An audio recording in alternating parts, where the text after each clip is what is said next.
Il est 7h. Eh bien, vous êtes sur la radio numéro 1 sur l'info et le sport. L'homme passe, la République demeure, nous dira Ahmed Touré à 7h10. Puis la matinale des sports à 7h20 avec Fernand Kouakou. Pour l'instant, c'est le journal. Le nouveau président de la Fédération nationale des unions de jeunesse de Côte d'Ivoire, FENUJESI, appelle à l'union au sein de la FETIAR. Gawusu Diabaté a été élu à l'issue du 4e congrès ordinaire de la Fédération qui se remet d'une crise qui avait fortement secoué l'institution. Le préfet de police de Korogo invite les populations de la région à la culture de la plainte après le nombre de vols importants de motos dans la ville. Il a entamé une opération de restitution publique de motos retrouvées. Et au Mali, Soumaïla Cissé rejette par avance les résultats de la présidentielle. Les résultats du second tour de l'élection ne sont pas encore connus, mais ils sont déjà contestés.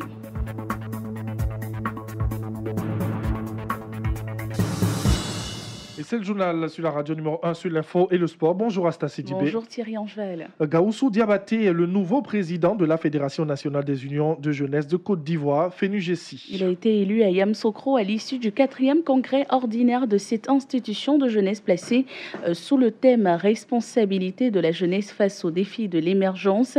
Le ministre de la Promotion de la jeunesse et de l'emploi des jeunes a assisté à cette élection. Il a félicité la jeunesse ivoirienne pour sa maturité. Mamadou Touré a par ailleurs encouragé le nouveau président à travailler dans l'union et l'unité avec l'ensemble des autres candidats. Le ministre que nous allons écouter. D'abord, des sentiments de satisfaction que ce congrès ait permis de sortir définitivement la FENUJESI de la crise. Je suis heureux que l'esprit qui a prévalu à l'organisation, qui a permis de réunir tout le monde, ce même esprit est prévalu donc pendant les travaux et que à partir d'un processus totalement démocratique et transparent, la FENUJESI ait pu renouveler ses instances aujourd'hui. Et je félicite le nouveau président élu de la FENUJESI qui aura le soutien total du ministère et du gouvernement et je suppose aussi des différentes villes et communes de Côte d'Ivoire dans la nouvelle tâche qui l'attend. Je souhaite que ce congrès soit un exemple pour toutes les organisations de jeunesse et notamment les fêtières, que puissions à travers des processus démocratiques transparents internes renouveler les instances de ces organisations et que ces organisations se mettent totalement à la disposition de la jeunesse de Côte d'Ivoire. À l'ouest de la Côte d'Ivoire, les populations des départements de Danane et de Zouaounia saluent le chef de l'État. En effet, il salue le chef de l'État pour les actions de développement posées dans ces régions. Des remerciements à l'endroit du président Alassane Ouattara pour avoir fait de Mabrit Ouakeuse leur fils en ministre dans l'actuel gouvernement et vice-président au sein du parti unifié RHDP. Je vous propose d'écouter les réactions de quelques habitants des départements cités. Le premier que vous allez entendre, Oyi Gonto, il est le porte-parole des jeunes de Danane et Zouaounia. Merci au président de la République. La jeunesse sait bien qu'il a de bonnes visions. Ce qui nous a vraiment marqué en tant que jeunes, de nombreuses actions qui ont été menées ici. Le fait de nommer le président du conseil régional de Tonkwi. Madame Mabéa Chantal, représentante des femmes de Danane et de Zouaounia. Le président en fait beaucoup. Pour toutes les femmes, nous avons reçu beaucoup de dons, des broyeuses, des décortiqueuses. Depuis 3 ans, nous recevons les fonds Faxi. Docteur Boumi, cadre du département de Zouaounia. Au président de la République, un grand merci. Les actions posées à l'endroit de la région de Tonkwi sont énormes. Et nous n'allons pas faire l'inventaire ici. Tout ce que nous voulons lui dire, c'est un grand merci pour la confiance qu'il continue d'accorder au docteur Albert Ouakeuse-Mabry. Prenons la direction du Nord. Le préfet de police de Korogo invite les populations à la culture de la plainte quand elles sont victimes de vols, de braquages ou toute autre violence du genre. Une sensibilisation faite lors d'une opération de restitution publique de motos à la préfecture de police de la ville. Siekwasi.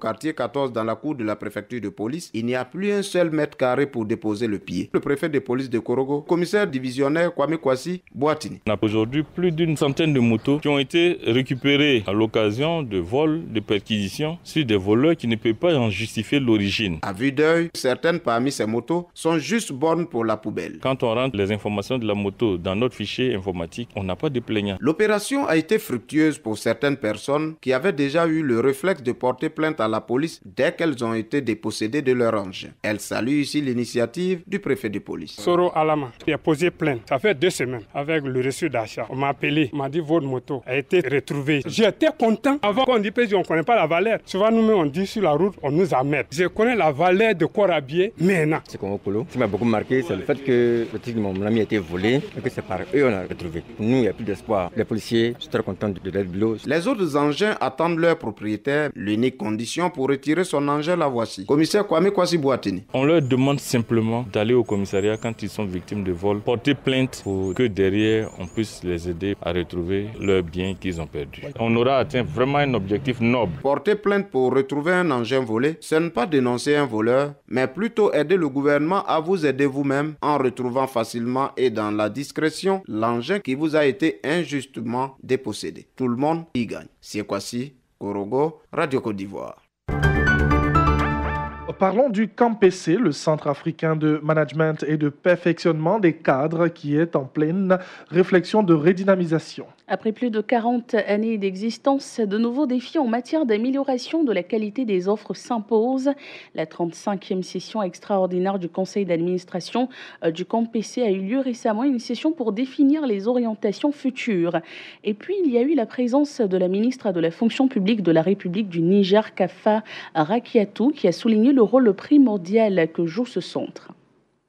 Il nous faut garder la tête froide, surtout que notre institution a traversé il y a peu une période difficile qui a conduit le conseil d'administration lors de sa dernière session à prendre des mesures urgentes en vue de relancer ses activités. Aujourd'hui, ce travail entamé est en train de prendre forme au regard des différents rapports qui nous sont régulièrement transmis. Cette 35e session du conseil d'administration, hautement importante pour notre institution commune, doit nous permettre de définir les orientations futures sur lesquelles s'appuieront les actions de la direction générale du CAMPC.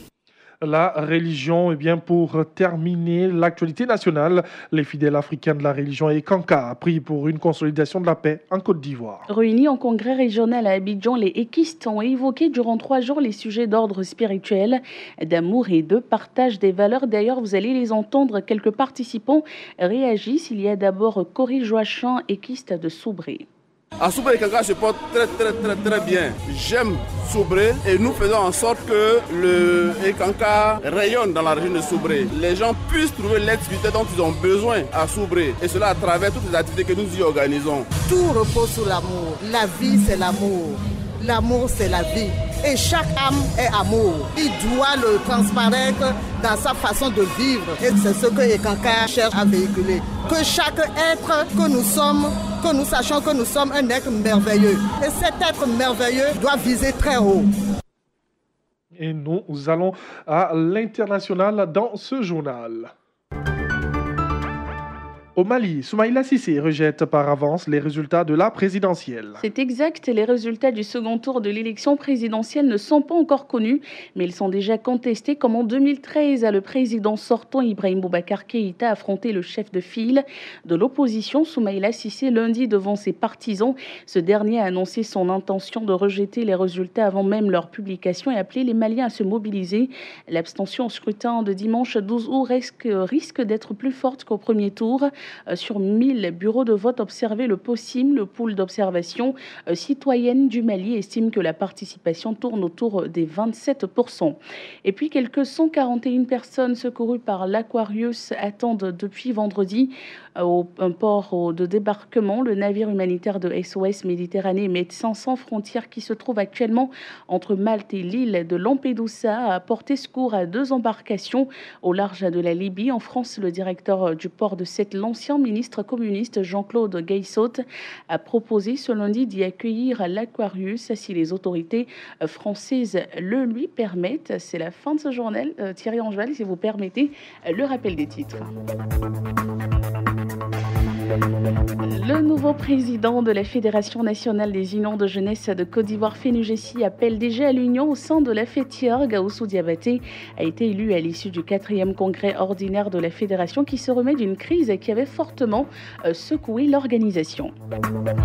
Le préfet de police de Korogo invite les populations de la région à la culture de la plainte après de nombre de vols importants de motos dans la ville. Il a entamé une opération de restitution publique de motos retrouvées.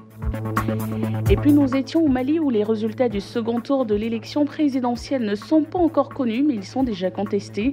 Soumaïla Cissé rejette par avance les résultats de cette présidentielle.